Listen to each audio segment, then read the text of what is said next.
Right now, as you're watching this video, your brain is consuming about 20% of your body's total energy. It's working hard, processing information, keeping you alert, making decisions. But here's the wild part. Your brain is actually more active while you're asleep than during many of your waking hours. And what it's doing during those hours of unconsciousness, well, it's absolutely crucial to your survival.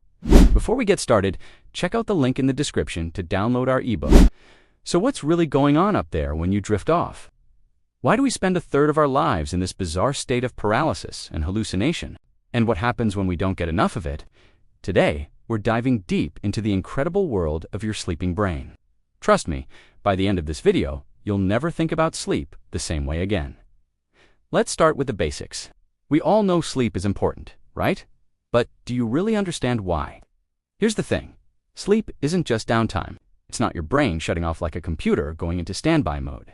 Sleep is actually an incredibly active, carefully orchestrated biological process that your brain desperately needs to function properly. Think of it this way. During the day, your brain is like a busy city. Traffic everywhere, construction happening, people rushing around, waste piling up on the streets. It's productive, sure, but it's also chaotic. Sleep is when that city gets to do all its maintenance work. The garbage trucks come through, the roads get repaired, the filing system at City Hall gets organized. Without that nightly maintenance, the city starts to fall apart pretty quickly. Your brain uses sleep to restore energy, repair cells, strengthen your immune system, and regulate hormones. But beyond just basic maintenance, sleep does something even more remarkable. It fundamentally changes how your brain works, how it processes information, how it stores memories, and how it prepares you for the next day. And it does all of this through a series of carefully timed stages that repeat throughout the night. So what actually happens when you fall asleep? Well, your brain doesn't just flip a switch and go dark. Instead, it cycles through different stages of sleep, each with its own unique purpose and brain activity pattern. When you first drift off, you enter what's called light sleep, or stage 1. This lasts just a few minutes. Your brain waves start to slow down, your muscles relax, and you might experience those weird sudden jerks that sometimes wake you up. You know the ones where you feel like you're falling. Yeah, those. That's called a hypnic jerk, and scientists still aren't entirely sure why it happens. One theory is that it's a leftover reflex from our evolutionary past, when our ancestors slept in trees and needed a quick mechanism to prevent falling. After stage 1, you move into stage 2, which is still considered light sleep, but deeper than stage 1. Your heart rate slows, your body temperature drops, and your brain produces these sudden bursts of rapid brainwave activity called sleep spindles. These little bursts are actually thought to play a role in memory consolidation and protecting your sleep from external disturbances. This stage makes up about half of your total sleep time. Then comes the good stuff. Stage 3 is deep sleep, also called slow-wave sleep. This is where the real magic happens. Your brain waves slow down dramatically into what are called delta waves. These are the slowest, most synchronized brain waves you'll produce. During this stage, it's really hard to wake you up. And if someone does manage to wake you, you'll feel groggy and disoriented. This is the sleep stage that makes you feel refreshed in the morning. This is when your body does most of its physical repair work, releases growth hormone, and when your immune system gets a major boost. But wait, there's more. After cycling through these stages, usually about 90 minutes after falling asleep, you enter REM sleep. REM stands for rapid eye movement, and it's named for the quick, darting eye movements that happen during this stage. Here's where things get really interesting. During REM sleep, your brain becomes almost as active as when you're awake. Your heart rate increases, your breathing becomes irregular, and most of your voluntary muscles become temporarily paralyzed. Yes, paralyzed. More on that in a bit. These stages don't just happen once. Throughout the night, you cycle through them multiple times, with each cycle lasting about 90 to 110 minutes. Early in the night, you spend more time in deep sleep. Later in the night, your REM periods get longer.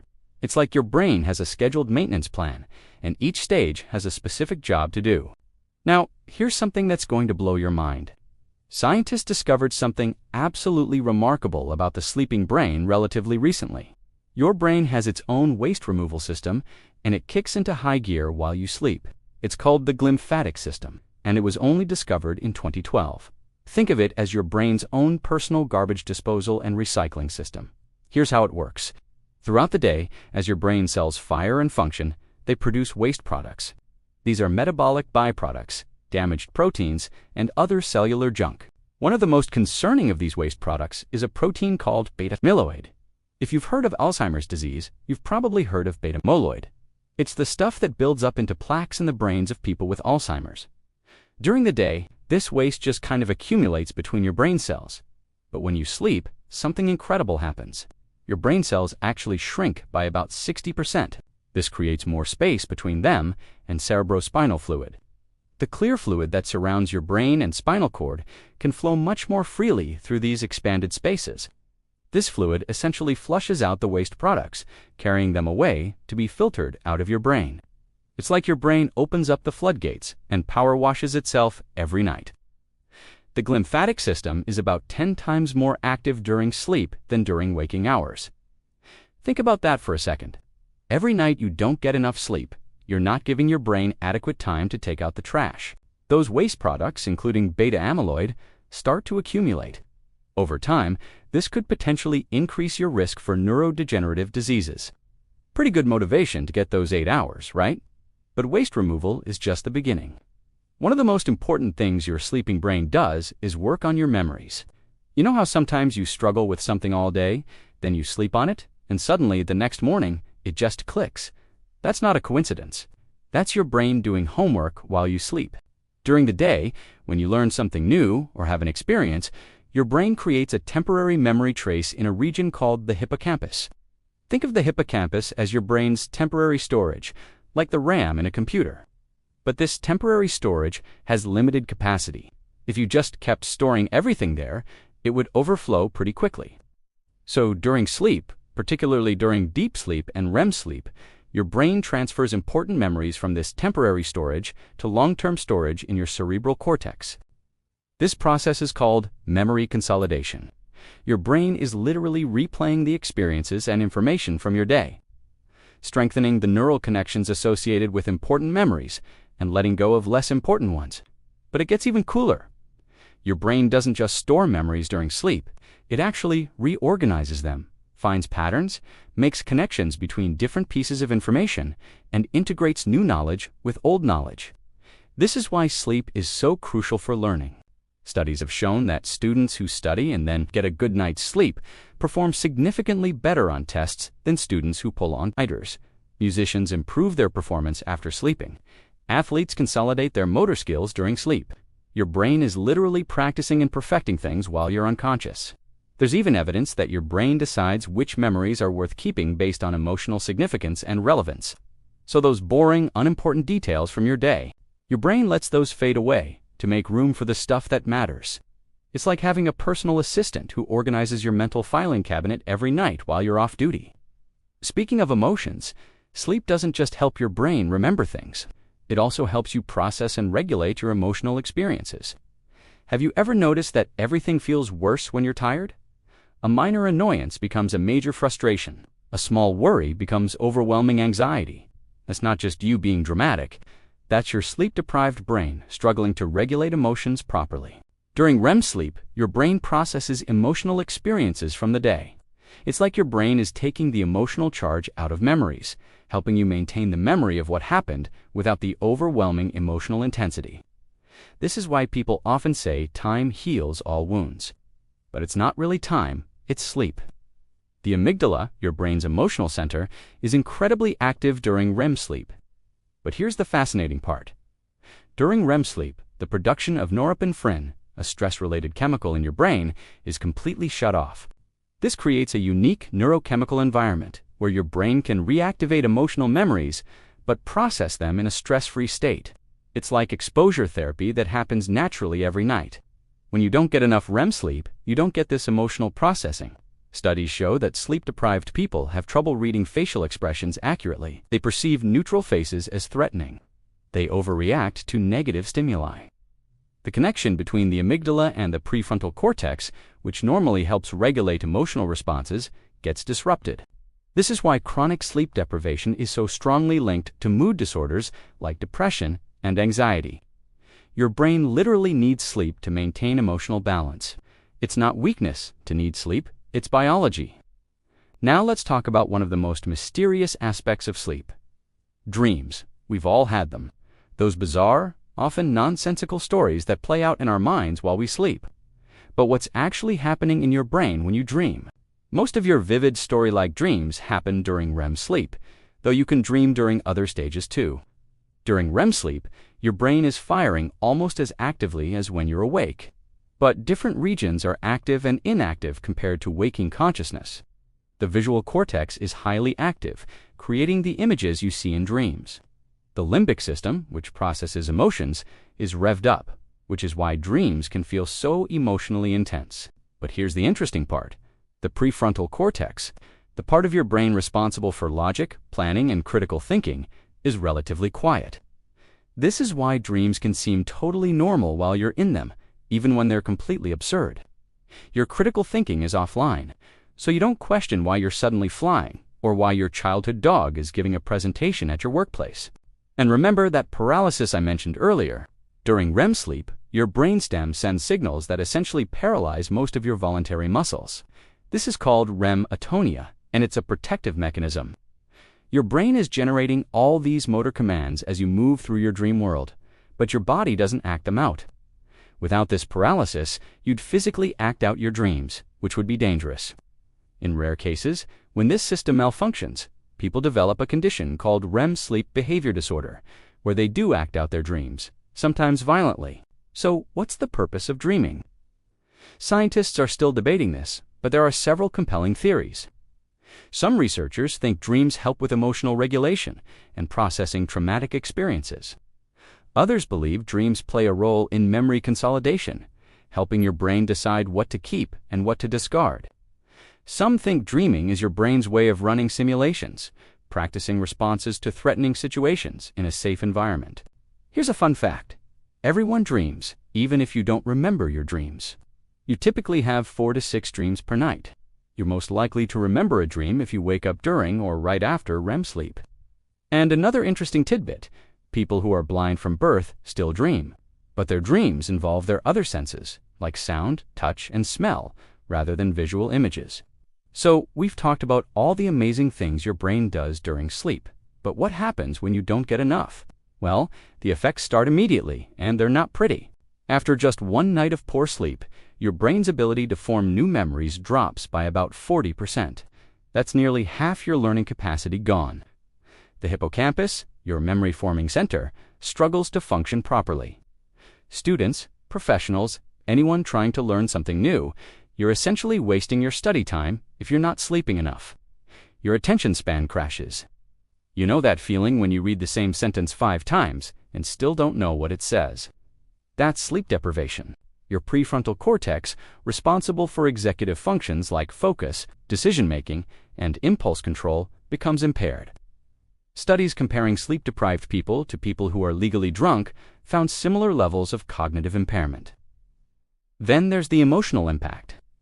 After a sleepless night, your amygdala becomes about 60% more reactive to negative stimuli. You become more irritable, more anxious, more likely to perceive threats that aren't there. Your brain starts operating in a more primitive, emotional mode because the connections to your rational prefrontal cortex are weakened. And remember that glymphatic system we talked about. When you don't sleep enough, your brain doesn't get properly cleaned. Those toxic proteins build up. Over time, chronic sleep deprivation has been linked to increased risk of Alzheimer's disease, Parkinson's disease, and other neurodegenerative conditions. But it gets worse. Chronic sleep deprivation is associated with increased risk of obesity, diabetes, heart disease, weakened immune function, and even certain cancers. Your brain controls and regulates your entire body, and when your brain doesn't get the sleep it needs, everything suffers. Here's something that should concern everyone. Many people are chronically sleep deprived and don't even realize it. They've adapted to feeling tired. They think it's normal. But adaptation doesn't mean your brain is functioning optimally. It just means you've gotten used to functioning suboptimally. You might not feel dramatically tired, but your performance, your memory, your emotional regulation, they're all still impaired. The scary part is, you can't catch up on sleep. If you shortchange yourself by an hour every night during the week, Sleeping in on the weekend doesn't fully reverse the damage. Sleep debt is real, and it accumulates. So what can you do to optimize your sleep and give your brain the maintenance time it needs? First, consistency is key. Try to go to bed and wake up at the same time every day, even on weekends. Your brain has an internal clock called your circadian rhythm, and it functions best with a regular schedule. Second, create a wind-down routine. About an hour before bed, start dimming the lights and doing calming activities. Your brain needs time to transition from waking to sleeping mode. This isn't optional, it's biological necessity. Third, and this is huge, limit blue light exposure in the evening. The light from phones, tablets, and computers suppresses melatonin, the hormone that signals to your brain that it's time to sleep. If you must use devices, use night mode or blue light blocking glasses. Keep your bedroom cool, dark, and quiet. Your brain needs your body temperature to drop slightly to initiate sleep, which is why a cool room helps. Darkness signals to your brain that it's nighttime, and minimizing noise prevents disruptions to your sleep cycles. Watch your caffeine and alcohol intake. Caffeine has a half-life of about 5 to 6 hours, meaning half of it is still in your system 5 hours after you consume it. That afternoon, coffee might still be affecting your brain at bedtime. And while alcohol might make you feel sleepy, it actually disrupts your sleep architecture, particularly REM sleep. Regular exercise helps, but not right before bed. Exercise promotes better sleep, but too close to bedtime can be stimulating. And here's a big one. If you can't fall asleep after about 20 minutes, get up and do a calming activity in dim light until you feel sleepy. Lying in bed awake trains your brain to associate your bed with wakefulness rather than sleep. So here's the bottom line. Sleep isn't a luxury. It's not something you can shortcut or hack your way around. Your brain absolutely needs those hours of unconsciousness to clean itself, consolidate memories, process emotions, and prepare for the challenges of the next day. Every night you sleep, your brain is performing an intricate biological symphony. It's cycling through stages, each with its own crucial function. It's literally washing itself clean of toxic proteins. It's strengthening important memories and letting go of irrelevant ones. It's processing your emotional experiences and regulating your mood. It's dreaming, for reasons we're still trying to fully understand, but which seem to be important for your psychological well-being. And when you don't sleep enough, all of these processes get disrupted. Your brain can't perform its nightly maintenance, and over time, the consequences add up. So tonight, when you lie down to sleep, remember, you're not checking out, you're not wasting time. You're giving your brain the opportunity to do some of its most important work. You're investing in your cognitive health, your emotional well-being, and your long-term brain function. Here's my final question for you. Knowing everything you now know about what happens in your brain during sleep, are you going to prioritize those 8 hours tonight? Let me know in the comments, and if you found this video interesting, hit that like button and subscribe for more deep dives into the science of being human. Your brain will thank you. While it's sleeping, sleep well, everyone.